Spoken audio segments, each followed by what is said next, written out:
Shpesh flasim për shifrat rekord të turistëve, por sa përkthehet ky sukses në arkat e bizneseve që ofrojnë fjetje dhe ushqim? Scanintel ka analizuar të dhënat e fundit të anketës strukturore të ndërmarrjeve duke zbërthyer xhiron vjetore të sektorit akomodimit dhe shërbimit ushqimor në njësi kohore më të vogla. Sipas shifrave, rreth 17.700 biznese që operojnë në këtë sektor deklaruan rreth 138.2 miliard lekë shitje neto, afërsisht 1.44 miliard euro.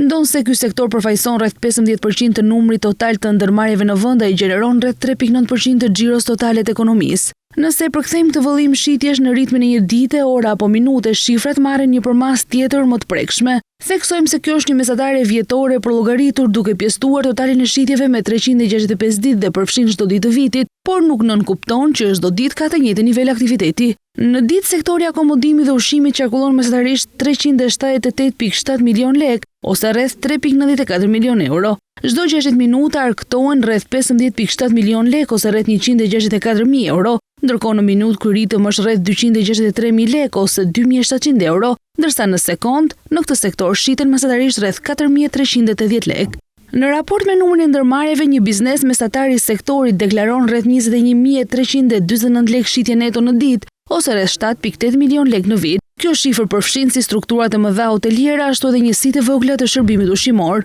Të dhënat sugjerojnë se sektori mbetet shumë i fragmentuar, ka peshë të konsiderueshme në numrin e ndërmarrjeve dhe në punësim, por një peshë dukshëm më të ulët në shitjet neto totale të ekonomisë. Megjithatë, vetëm nga këto të dhëna nuk mund nxjerrin përfundime të plota mbi nivelin e formalizimit, pasi në rezultat ndikojnë dhe madhësia e bizneseve, struktura e tregut dhe sezonaliteti. Duhet të marrim në konsiderat se ky ritëm pasqyron vetëm xhiron direkte të hoteleve dhe restoranteve, ndërsa fatura reale e turizmit është shumë e lartë, pasi zinxhiri i tij ushqen 10 industri të tjera që nga transporti, agjencitë, deri te prodhuesit vendas apo edhe shitjet me pakicë.